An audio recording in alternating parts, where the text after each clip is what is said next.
Boa noite, companheiros. Boa noite, meus irmãos. Mais uma vez estamos aqui para dar continuidade ao nosso estudo do Livro dos Espíritos, com muito prazer, com muita honra, dar continuidade a esse estudo tão maravilhoso e tão edificante para todos nós. Sempre falamos que todos os nossos estudos estão no Facebook do MAP_oficial, assim como no YouTube. Vocês podem acessar, aqueles que estiverem assistindo pela primeira vez ou que perderam algum estudo, podem acessar e rever todo esse material lá nos arquivos do MAP. Lembramos sempre que, além dos estudos do Livro dos Espíritos, nós temos na casa o estudo do Evangelho, as quintas do Evangelho, temos o estudo do livro da Gênesis e o livro dos Médiuns, né? E que todos esses livros, se vocês tiverem a necessidade e quiserem, na nossa casa, o MAP, nós temos para venda. Assim como, se vocês também assim preferirem, esses livros são facilmente encontrados na rede social, né? Na internet, né? E vocês conseguem baixar e acessar também. Se bem que o bom é você estar com o livro presencial para que vocês possam anotar, escrever e até facilitar, chamar atenção para alguma dúvida, alguma coisa desse tipo. Digam sempre para nós o que vocês estão achando do nosso estudo, se está rápido, se está lento, se vocês estão conseguindo acompanhar, se nós estamos conseguindo nos fazer entender dentro dessas explicações aqui que estamos trazendo para vocês. Mais uma vez, alertamos também que não temos pressa. O estudo do Livro dos Espíritos, assim como todo estudo da codificação, é um estudo minucioso. É um estudo que a gente se preocupa com o entendimento. Não estamos aqui preocupados com a velocidade. Quando vamos terminar esse estudo? A nossa preocupação é que a gente não deixe passar nada, que não fique nenhuma dúvida sobre o que a gente está falando. Vamos então fazer a nossa prece de abertura para que a gente dê então continuidade às nossas questões. Vamos então nesse momento nos concentrar e pedir a Deus, pedir a Jesus, a Maria Santíssima, a todos os guias e mentores espirituais responsáveis por esse trabalho, que nos ilumine, que nos intua, que nos inspire, trazendo sempre para nós a clareza, o entendimento necessário para que possamos, assim, passarmos para vocês essa melhor compreensão de todo esse estudo que Kardec fez para nós no Livro dos Espíritos. Que Jesus nos abençoe e nos proteja sempre. Graças a Deus. Graças a Deus. Célia, vamos dar continuidade, né? Nós fechamos o capítulo 3, vamos dar início hoje ao capítulo 4, que vai falar de assuntos assim maravilhosos, né, Célia? Pluralidade das existências. Então, nós vamos falar sobre a reencarnação. Vamos falar sobre justiça da reencarnação. Vamos falar sobre encarnação nos diferentes mundos, transmigração e progressiva, sorte das crianças após a morte, sexo nos espíritos, parentesco e filiação, semelhanças físicas e morais e ideias inatas. São assuntos que vamos ter a oportunidade de trazer grandes esclarecimentos para nós também. E no capítulo anterior, né, nós fizemos o estudo do nosso retorno. Retorno à pátria espiritual, a pátria espiritual. Agora nós vamos estudar a nossa vinda para a matéria. A reencarnação, né? Nosso mergulho na matéria. O retorno, né? Então, reencarnação. Como pode a alma que não alcançou a perfeição durante a vida corpórea, acabar de depurar-se? Ou seja, a alma estava aqui encarnada, retornou à pátria espiritual, mas não se depurou, não quitou. Não concluiu. todas as suas pendências, como é que ela vai conseguir, vai acabar com essa depuração? Aí a espiritualidade nos responde sofrendo a prova de nova existência. Então, nós estamos aqui, todos nós encarnados, vamos desencarnar um dia, não concluímos, como até hoje não concluímos, por isso estamos aqui, né? Vamos à pátria espiritual e vamos retornar para uma nova existência. Vamos ser preparados no mundo espiritual para retornarmos à carne. Se a gente voltar àquela nossa base, né, daquele aluno da escola que terminou o 3º ano, mas ele não concluiu ainda todos os seus aprendizados. O que ele vai fazer? Ele vai retornar no ano seguinte à 4ª série. Né? Então, isso representa para nós essa reencarnação. Nós que tivemos uma vida, não concluímos tudo que nós tínhamos que aprender, que nos depurar, vamos retornar para dar continuidade. Não é que seja a última, não, para dar continuidade a esse aprendizado. E essa questão 166, ela se desdobra em A, B, C. A, B e C. Eu vou ler a A e aí eu passo para você, tá? Tá bom, certo. Como a alma realiza essa nova existência? Será pela sua transformação como espírito? Essa é a pergunta de Kardec, né? Como a alma realiza essa nova existência? Será pela transformação como espírito? A resposta dos espíritos. A alma, ao se depurar, sem dúvida sofre uma transformação. Mas para isso necessita da prova da vida corpórea. É aqui que a gente vai provar, né, que realmente se depurou, que realmente estamos com todos aqueles sentimentos, com esse amor que Jesus veio nos mostrar, nos exemplificar. É aqui, na corporeidade, que nós vamos dar esse salto, né? Vamos viver todas esses obstáculos, essas dificuldades, e vamos ultrapassar todos eles com dignidade, com moralidade, com sabedoria. Porque o que Kardec pergunta, né, Célia, se o espírito, no mundo espiritual, ele conseguiria resolver e dar esse salto quântico e não precisar mais reencarnar. Há um crescimento, há uma depuração no mundo espiritual, mas é aqui. É aqui, no mundo material, no mundo corpóreo, que ele vai provar tudo aquilo que ele aprendeu, que ele se preparou no mundo espiritual. Aí a gente volta à nossa escola da matéria. Você passa o bimestre inteiro participando de todas as aulas, respondendo a todas as questões, fazendo todos os exercícios. O professor sabe que você é aquele aluno dedicado, é aquele aluno inteligente, mas chega ao final do bimestre, tem a prova. Nem por isso ele vai te isentar da prova, né? Ele vai ter que fazer a prova como todos os outros e provar ali que ele realmente ele é aquele brilhantismo. Mesmo aquele aluno que, por exemplo, resolvesse ficar em casa, né? Seria aquele espírito que resolvesse se depurar só no mundo espiritual. Porque tem muita gente que pensa assim, eu não quero mais nascer não, eu vou fazer minha evolução lá no mundo espiritual mesmo.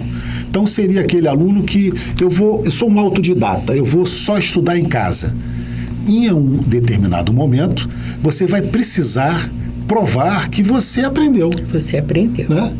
Você vai ter que vir para essa prova. Ninguém foge. Nos diz, ninguém consegue fugir dessa prova. Essa questão 66, o item B, Kardec pergunta assim: então, a alma tem várias existências corporais? E eles nos respondem sim.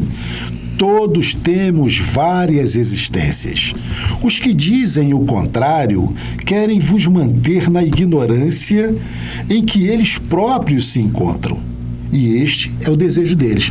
Então, se a gente for pensar, raciocinar, e como nós sempre dizemos, né, que o Espiritismo nos traz uma fé raciocinada. Aqui nós não temos assim, porque é. Então, como é que nós vamos nos depurar se não for por essa condição de termos essa oportunidade de passarmos por esses aprendizados? Tem que ser dessa forma, não pode ser por outra. Aqueles que, porventura, hoje negam a reencarnação, ou é por falta total de entendimento, de conhecimento, ou por ignorância realmente completa, né, como eles nos dizem, ou até mesmo por outros objetivos. Porque a gente vai... por mais que eu queira negar a reencarnação, como eu vou me dar, como eu vou ter para mim mesmo uma explicação lógica para aquela criança deficiente e aquela criança sadia? Como? Se em todas as crenças o nosso Pai é amoroso, o nosso Pai é justo, o nosso Pai nos ama a todos igualmente. É uma questão de justiça divina, né, Célia? Se nós falamos na nossa primeira pergunta, o que é Deus? O que é Deus? Né? Inteligência suprema, causa primária de todas as coisas. É o amor supremo. Um amor supremo. Um pai pode ter 2 filhos e dar apenas uma oportunidade de existência para um e para o outro em condições totalmente diferentes. Com a preferência declarada então, por um se e não nós por outro. raciocinarmos, a gente vai chegar à conclusão que é impossível. É impossível. Então alguém ele não é justo, então ele não é bom. Tem uma existência apenas, um nasceu na opulência e um nasceu na miserabilidade. E não vão ter mais uma outra oportunidade. E o porquê esse nasceu na opulência e o porquê esse nasceu na miserabilidade? Tem que ter uma explicação. Tem que ter uma explicação. E é por isso que essa doutrina é bendita, porque ela nos explica. Só pode ser em função de vidas anteriores. Ela nos traz essa compreensão. Não tem outra explicação. Né? Em vidas passadas, houve situações, houve comportamentos, houve atos que agora justificam essa diferença. E aí vai ter a 166C. Parece resultar deste princípio que a alma, depois de haver deixado um corpo, toma outro. Em outras palavras, que ela reencarnará em novo corpo. É assim que se deve entender? Kardec perguntando, né? E a espiritualidade diz, evidentemente. Não tem. Aí a gente lembra lá da passagem do Nicodemos com Jesus, né? Que aí Nicodemos pergunta a Jesus, mas como que eu vou entrar novamente na barriga da minha mãe? Esse corpo aqui vai perecer. Esse corpo, ele não vai existir mais. Esse espírito que hoje se chama Célia, esse espírito que hoje se chama Nivaldo, ele vai possuir um novo corpo. O espírito é o mesmo. O corpo, a vestimenta é que vai ser diferente. Vai ser diferente, né? Mas é assim. Adaptada às necessidades que nós teremos nessa nova encarnação. Né? Questão 167. Qual é o objetivo da reencarnação? Qual o objetivo? Kardec pergunta. Por que reencarnamos? Por quê? Kardec pergunta. Expiação, melhoramento progressivo da humanidade. Sem isto, onde estaria a justiça? A gente volta mais uma vez poderíamos pensar que tudo isso poderia se dar no mundo espiritual. Mas é preciso que a gente faça esse mergulho na carne, em que aqui nós temos o esquecimento, sério.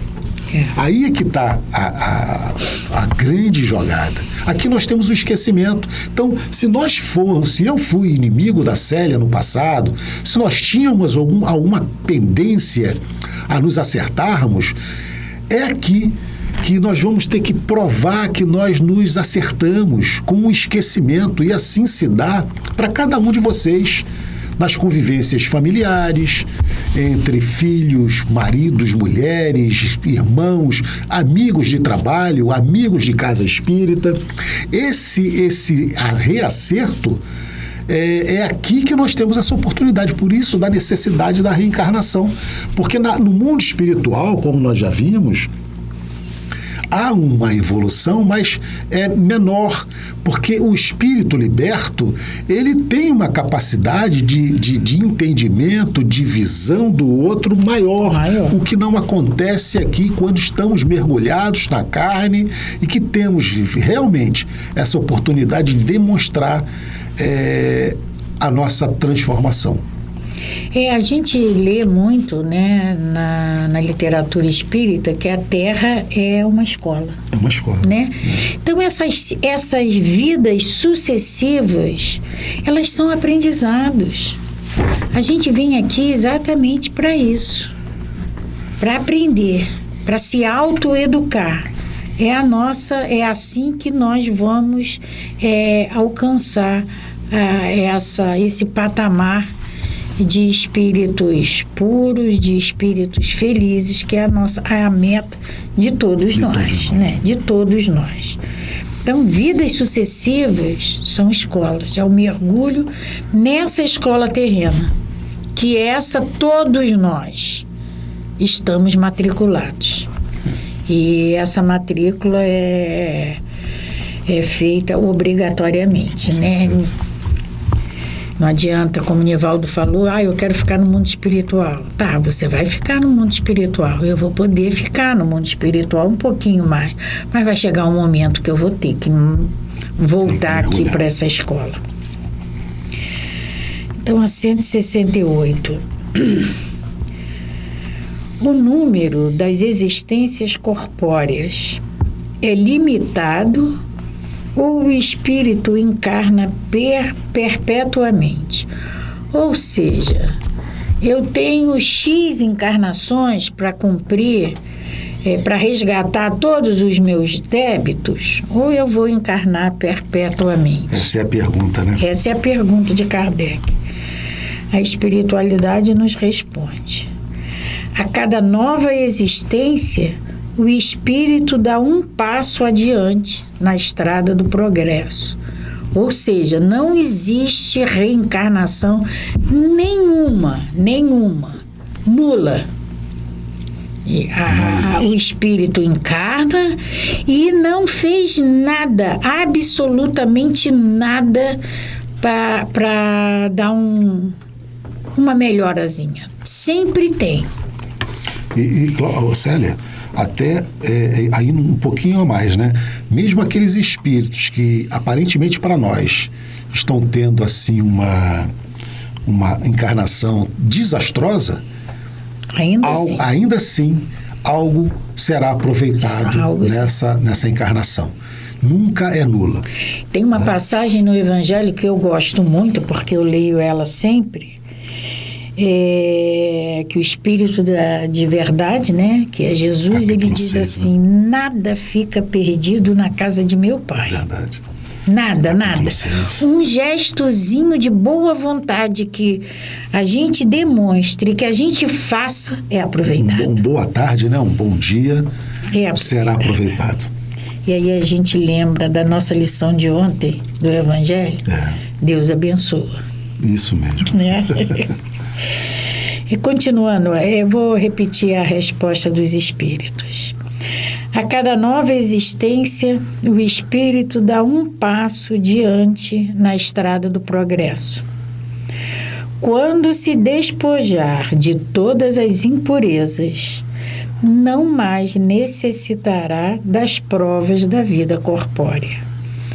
Então, tem número limitado de de encarnação? Não. Vai depender do aproveitamento que nós fizermos dessas encarnações. Mas é perpétua? Não. Não, não é. Tá? À medida que o espírito, quando o espírito se depurar de todas as impurezas, ele não encarna mais. Você, em estudos passados, você falou sobre aquele nosso objetivo de chegar num determinado local. Que a gente pode fazer isso numa linha reta e ir mais rápido. Ou a gente pode fazer isso, né, fazendo contornos, indo a outros lugares e, evidentemente, vamos levar mais tempo para chegar no nosso objetivo. É exatamente aqui. Esse número de encarnação, né? Porque essa depuração das impurezas, todos nós estamos fadados a nos depurarmos. Todos nós vamos nos desvencilhar dessas impurezas. Mas hoje, mais amanhã, dando essa volta imensa, não interessa o tempo.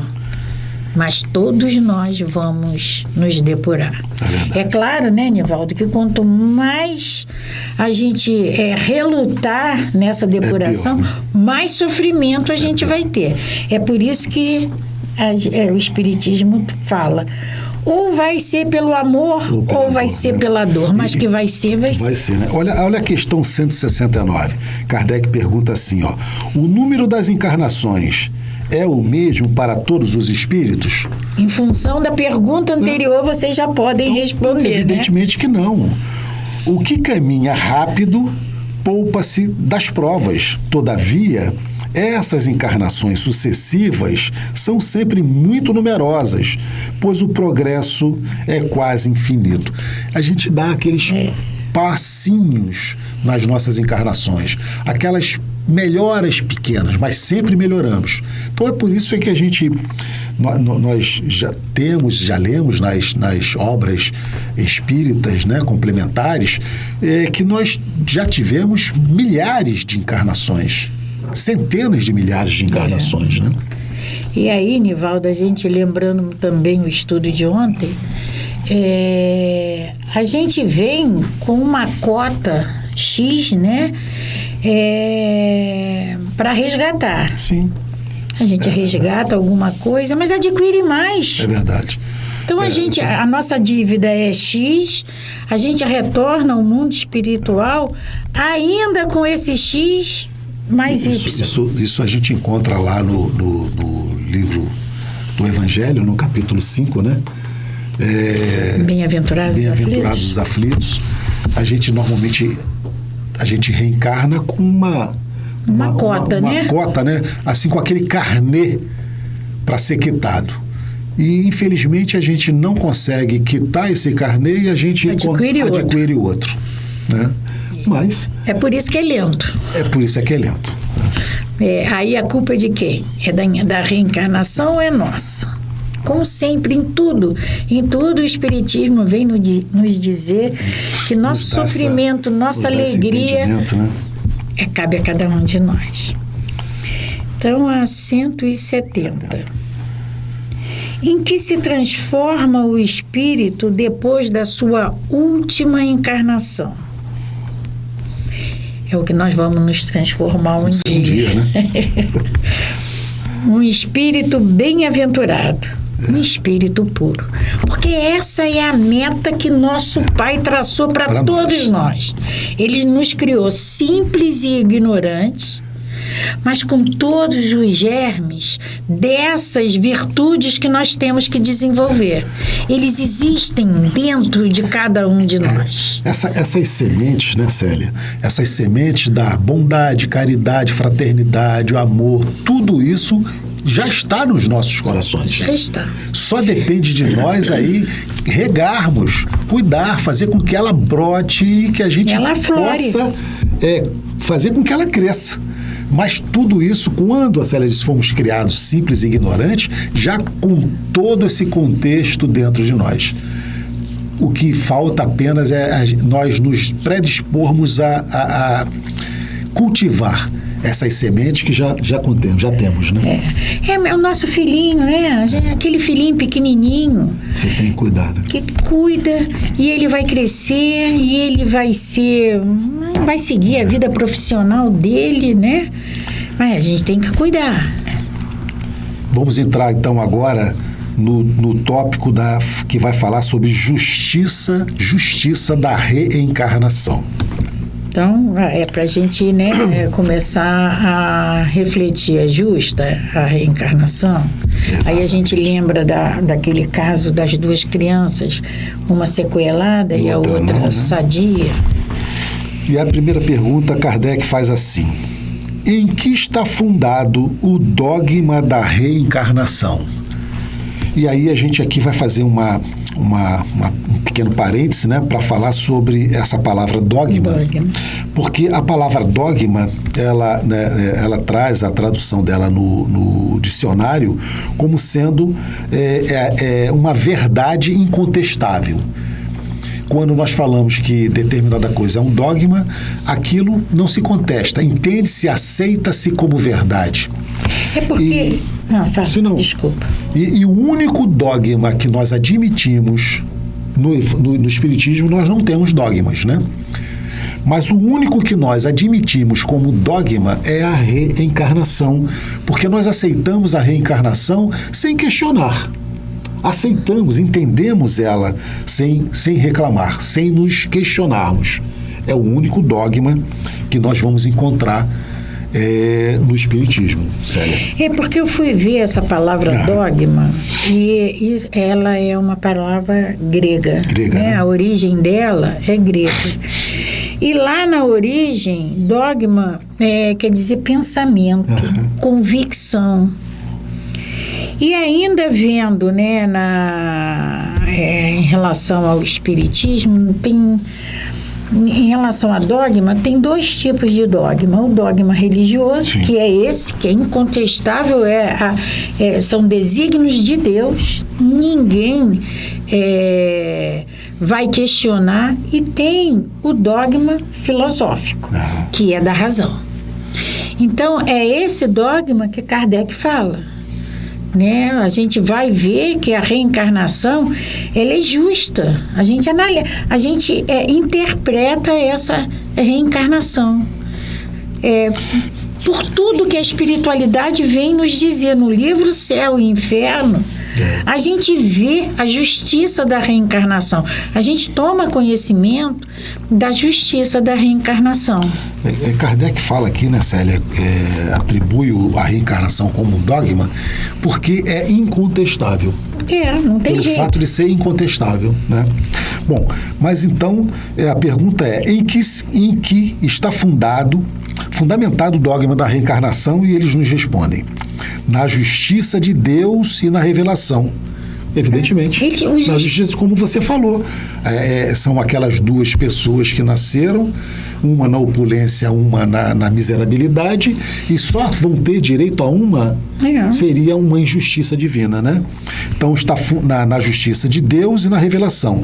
Pois vos repetimos incessantemente: um bom pai deixa sempre aos seus filhos uma porta aberta para o arrependimento. Então, aquela culpa eterna, aquela condição de você errou, pecou, vai para o inferno, não existe, é impossível isso, né? Um bom pai sempre deixa a porta aberta. Com certeza. Perdoa, pai. E a gente age dessa forma. Pai. Quem já teve filho e tem, quando ele fez alguma arte, você põe lá no cantinho do pensamento. Mas em seguida você dá a oportunidade que ele te prove que ele entendeu a lição, que ele não vai repetir mais. Mas mesmo ele fazendo de novo, voltando, te pedindo perdão, você perdoa. Quantas vezes for necessário. Quantas vezes. Então, a razão não te diz que seria injustiça privar para sempre da felicidade eterna todos aqueles de quem não dependeu o melhorar-se? Não são filhos de Deus todos os homens? Só entre os homens egoístas encontram-se a iniquidade, o ódio implacável e os castigos sem remissão. Então, venha só reforçar o que nós já dissemos aqui, né, Célia? Essa justiça divina, essa justiça da reencarnação é necessário para que a gente se depure, que a gente tenha essas novas chances de provarmos que nós aprendemos as lições. Né? Eu já falei aqui no nosso estudo, Nivaldo, que Deus nos criou, né? Com amor e para o amor, né? Então, essa privação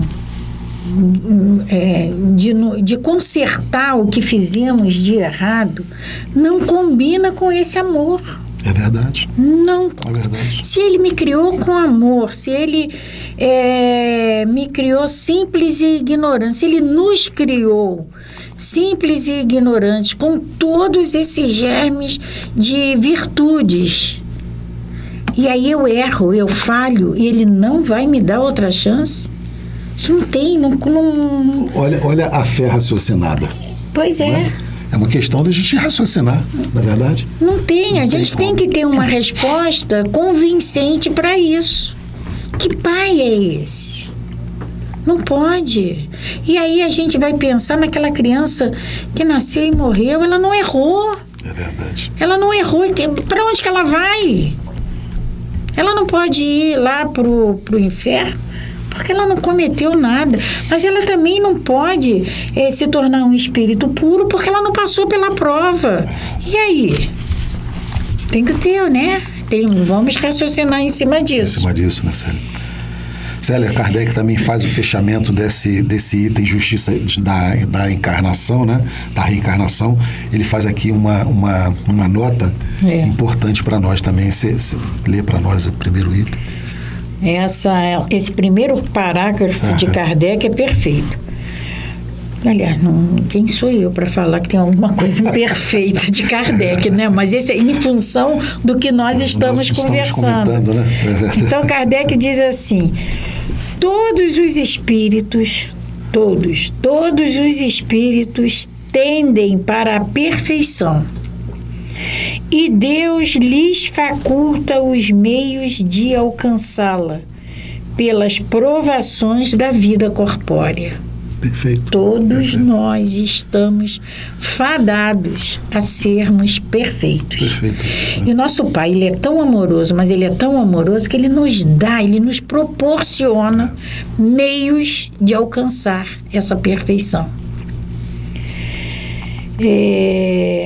Mas, em sua justiça, eles lhe concede realizar em novas existências o que não puderam fazer ou concluir numa primeira prova. Ou seja, eu vou ter tantas oportunidades quanto forem necessárias para que eu seja perfeita, para que nós sejamos perfeitos. Ele sabe o que criou. Então, ele não vai me avaliar pelo que eu estou fazendo agora, ele vai me avaliar pelo que eu sou. E o que eu sou, eu vou mostrar mais cedo, mais tarde, mas eu... E o que você acabou de falar aqui, né, Célia, só para a gente poder fazer essa ligação com a fala de Jesus. Jesus nos disse lá que nenhuma ovelha seria perdida na casa do Pai. Então é exatamente isso, é esse número de oportunidades que nós teremos até acertar. Porque nenhuma ovelha será perdida. Todos nós, por mais errados que estejamos nas nossas convicções, nos nossos pensamentos, vamos ter a oportunidade de experimentar novos aprendizados e nos transformarmos. Ele não tem pressa. Ele não tem pressa. Ele não tem pressa. Agora, quanto mais nós relutarmos em seguir esse caminho, mais nós vamos sofrer. Porque todas as vezes que a gente infringe uma lei de Deus, isso vai nos causar sofrimento. E é essa a explicação porque tanta gente sofre, porque todos nós sofremos, né? Mas a oportunidade é dada enquanto a gente precisar. E a gente vai precisar durante um longo tempo, porque a gente falha toda hora. Célia, pode continuar. Aí o parágrafo seguinte. Deus não agiria com equidade nem de acordo com a sua bondade se castigasse para sempre os que encontraram obstáculos ao seu melhoramento, independentemente de sua vontade, no próprio meio em que foram colocados. Ou seja, os obstáculos, eles aparecem, eles estão aí exatamente para que a gente ultrapasse eles. Que a gente mostre as nossas perspicácias. Essas são as provas. Superá-los, né? São as provas. A gente precisa. Os nossos desafios. Os nossos desafios. Então, a gente tem uma doença séria. E cadê a nossa resignação? É verdade. E aí a gente culpa Deus, que Ele não é bom. Como meu pai permite que isso aconteça comigo? Você estava olhando para onde que não me olhou? Quer dizer, cadê a minha resignação para isso tudo? Entendimento, compreensão. Né? Se a sorte dos homens se fixasse irrevogavelmente depois da morte, Deus não teria pesado as ações de todos na mesma balança, nem os teria tratado com imparcialidade. Ou seja, o amor dele é igual. A gente está repetindo batendo isso tecla, sempre. Né? O amor dele é igual. Então, se depois da morte houvesse um julgamento para cá e para lá, cadê a imparcialidade dele? Não teria. Cadê essa balança justa, né? Aferida da mesma maneira para todos. Então, ela tenderia por um lado ou para o outro. E cadê a equidade dele? Nosso Pai é bom, Ele é justo e nos ama a todos, sem distinção. E ele continua a nos falar assim, Kardec, né? A doutrina da reencarnação, isto é, a que consistem em admitir para o homem várias existências sucessivas, é a única que corresponde à ideia que fazemos da justiça de Deus para com os homens que se acham numa condição moral inferior. A única que pode nos explicar o futuro e embasar nossas esperanças, visto que nos oferece o meio de reparar os nossos erros através de novas provas. A razão nola indica e os espíritos a ensinam. Então é exatamente essa oportunidade que Deus vai nos dar sempre de nós provarmos que nos melhoramos. Pois é, né, Nivaldo? Aí vamos lembrar aqui, mas como é que a gente vai saber que nós cometemos erros, que nós falhamos, né? Porque quando a gente chega ao mundo espiritual, depois de todo aquele processo de perturbação, depois que a gente toma conhecimento, pé da situação que a gente está vivendo, a gente começa a ver os absurdos que fizemos aqui. Né? Porque a nossa consciência nos cobra. Nosso entendimento, nossa visão modifica. Como que eu fui capaz de fazer aquilo com fulano? Como que eu fui capaz de não estender a mão para Beltrano? Então, a minha consciência vai me cobrar eternamente. E eu vou implorar. Eu vou rogar para reencarnar. Para tentar resgatar aquilo. Para resgatar aquilo. Vamos ler o finalzinho, porque nosso tempo já está acabando? Já está acabando, né? Pode ler, Sérgio. O último parágrafo da explicação de Kardec. O homem que tem consciência da sua inferioridade aure na doutrina da reencarnação uma esperança consoladora. Se crê na justiça de Deus, não pode esperar que venha a achar-se por toda a eternidade em pé de igualdade com os que agiam melhor do que ele. a ideia de que aquela inferioridade não o deserdará para sempre do bem supremo e que poderá conquistá-lo mediante novos esforços, o sustenta e lhe reanima a coragem. Quem é que, no final da sua carreira, não lamenta ter adquirido, tarde demais, uma experiência de que já não pode aproveitar? Essa experiência tardia não fica perdida. Ele a aproveitará numa nova existência. Perfeitamente. Então é aquele que ele chama aqui